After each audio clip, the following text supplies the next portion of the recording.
Hello friends, ఇప్పుడు మనం కుండలో బోటి కర్రీ వండుతున్నాం. ఈరోజు సండే కాబట్టి కుండలో వండుకుంటే చాలా టేస్టీగా ఉంటుందండి బోటి కర్రీ. చూడండి, కుండ హీట్ అయినాక మనం ఆయిల్ వేసుకుందాం. ఆయిల్ వేసుకున్నామండి. ఇప్పుడు మనం ఆయిల్ చక్కగా హీట్ అయినాక ఉల్లిగడ్డలు వేసుకొని గోలించుకుందాం. జీలకర్ర వేసుకుందామండి కొంచెం ఇందులో.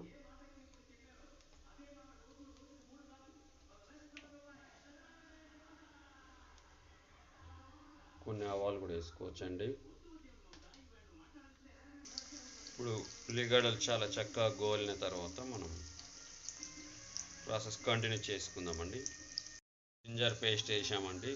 ఉల్లిగడ్డ చాలా చక్కగా గోలాక మనం బోటి వేసుకోవాలి. బోటి వేసుకున్నామండి. చాలా చక్కగా ఉడకాలండి బోటి. ఉడికితేనే మనకు చాలా టేస్ట్ ఉంటుందండి బోటి. సరే, లైట్గా కలుపుకుందామండి దీన్ని.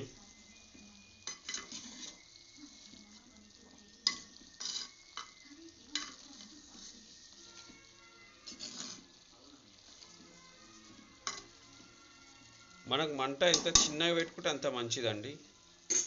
మనం కుండలో చేస్తున్నాం కదా. ఇది మూత తీయండి. చూడండి, చక్కగా ఉడుకుతున్నాయండి బోటి. మనం జింజర్ పేస్ట్ ఇవన్నీ ఆనియన్ టమాటా పేస్ట్ పట్టించుకుని ఇందులో వేసుకోవాలండి.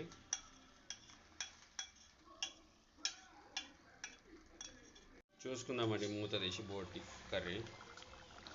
చూడండి, చక్కగా బోటి ఉడుకుతుందండి. ఒక 10 మినిట్స్లో బోటి మనకు కర్రీ రెడీ అయిపోతుందండి. బోటి చాలా చక్కగా టేస్ట్ కావాలంటే ఇంకా సిమ్లో పెట్టుకొని మూత పెట్టుకుంటే ఒక 5 మినిట్స్లో రెడీ అవుతుందండి. చాలా చక్కగా ఉడుకుతుంది బోటి.